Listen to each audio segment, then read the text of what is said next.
If you still believe Melania Trump gives interviews without knowing exactly where every question will try to go, watch what happens when one question goes somewhere she had decided, long before she sat down, nobody was going to take it.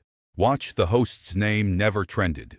The show's name never trended. What trended in the hours after the recording leaked was a single timestamp, 11 minutes and 44 seconds into a 40-minute interview, the precise moment when Melania Trump stood up. Not loudly, not theatrically, with the quiet, unhurried finality of someone who had been waiting for a specific thing to happen, and when it happened, was entirely prepared for what came next. The chair scraped once against the studio floor. The microphone wire pulled taut. Her hand came to the clip at her lapel, not rushed, not agitated, and removed it with the particular deliberateness of someone performing an action they have performed before and know exactly how to complete. She set the microphone on the armrest. She smoothed the front of her jacket once with both hands. Then she stood. She did not look at the host. She looked at a point approximately 4 feet above the camera, which is the specific visual geometry of a person who has decided that the room no longer requires their engagement, but who will not give the room the satisfaction of an exit that looks like retreat. She walked toward the studio door at the pace she arrived at. Not faster, not slower. The same measured stride with which she had entered 26 minutes earlier, each step covering the same ground as the one before it. The walk to the door took 11 seconds. The cameras stayed on her for every one of them. To understand what the question was, we have to go back to the beginning of the interview. The studio was intimate. 2 chairs angled inward, a small table between them holding 2 water glasses, neither of which had been touched since the taping began. The lighting was the warm documentary style that signals intimacy, designed to make a subject feel the room is on their side. Melania had been briefed on the format. She had approved the agreed-upon topic list, the documentary, her East Wing initiatives, her public role in the second administration, and her vision for the First Ladyship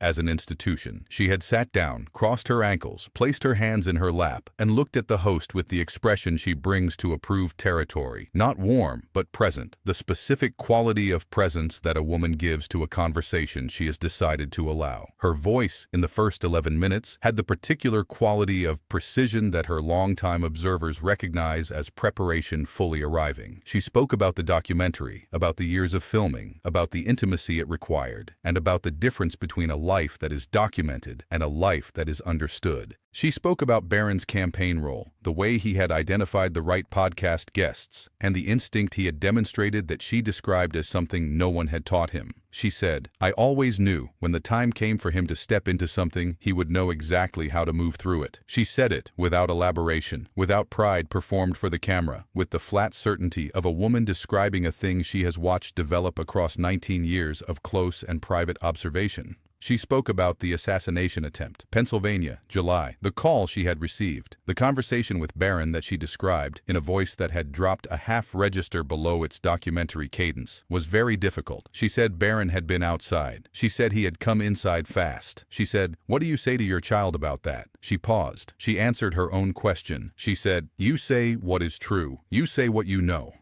And you let the rest be what it is." The host waited, then asked the question that was on the agreed-upon topic list about Barron's NYU enrollment, his decision to remain at Trump Tower rather than campus housing, and Melania's description of not feeling like an empty nester. Melania answered it, precisely, briefly. The answer was complete in 4 sentences, and she did not extend it because the question was complete in 4 sentences. An extension would have been performance. 11 minutes. 44 seconds. The host shifted. A physical shift, leaning forward by approximately 3 inches, the angle of someone preparing to deliver a question they have been building toward. She said she wanted to ask about something specific in the documentary, a passage. She named the passage. It was not on the agreed-upon topic list.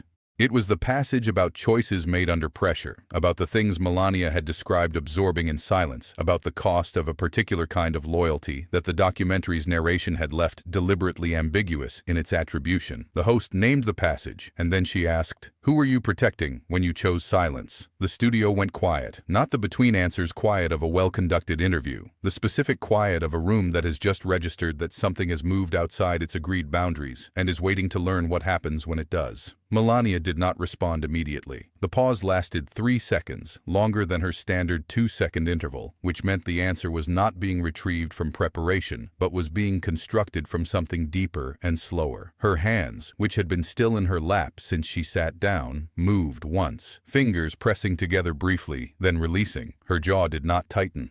Her expression did not change, but the quality of her stillness changed in a way that was not visible in a single frame and was entirely visible in the sequence of frames around it. She said, "That question is not something I agreed to address." Her voice was in the same register it had been for 11 minutes. Not cold, not elevated, simply placed, the way a boundary is placed by someone who has established it so many times in so many rooms that the placing of it requires no force, only clarity. The host said she understood, but felt the passage raised a question that the audience. She did not finish the sentence. Melania had already moved her hand to her lapel. The clip came free, smoothly. The kind of smooth that belongs to a movement rehearsed not deliberately but through repetition, through every interview where this particular gesture had been necessary, and everyone where it hadn't but might have been. She set it on the armrest in the specific way of a person returning a borrowed object. She smoothed her jacket with both hands. She stood. She did not speak again. She did not look at the host. She walked toward the door. The walk itself was the architecture of everything that had preceded it. The 2-second pauses, the 4-sentence answers, and the hand that had pressed and released in the only visible moment of internal weather in the entire interview. It was built from the same material as every other choice she had made in that room. Absolute precision about what she would and would not give, and complete comfort with the cost of giving nothing beyond the boundary she had drawn before she sat down. The host watched her go. A production assistant standing near the door moved instinctively to one side and then stopped, uncertain whether to hold the door or stand clear of it. Melania reached the door, opened it herself, and passed through it without acknowledging the assistant's movement. The door closed behind her with the particular sound of a door closed by someone who has decided that the conversation on the other side of it is finished. The recording leaked through a crew member's personal account 6 hours later. Not the full interview. Only the final 4 minutes. The question, the pause, the 3-second silence, the single sentence of refusal, the lapel clip being removed, the walk. 47 seconds. It had been viewed 19 million times before midnight. The response from Melania's office was one sentence. The First Lady addressed the agreed-upon topics and concluded the interview when the agreed-upon scope was exceeded. That sentence was posted at 9:14 p.m. By 9:22 p.m., it had been screenshotted and placed beside the host's question and the 47-second clip in threads, viewed by 6 million people. The juxtaposition required no annotation. The office statement and the clip said the same thing from different angles. Trump posted before the statement was released. He called the interview ambush journalism. He called the network biased. He used the phrase total disaster in the first sentence and crooked hit job in the third. His posts were long. Melania's statement was one sentence. The contrast was not designed. It emerged from two people with entirely different relationships to the same event. One processing it as an assault that required 11 sentences of response. One processing it as a boundary that had been crossed and addressed and was now closed.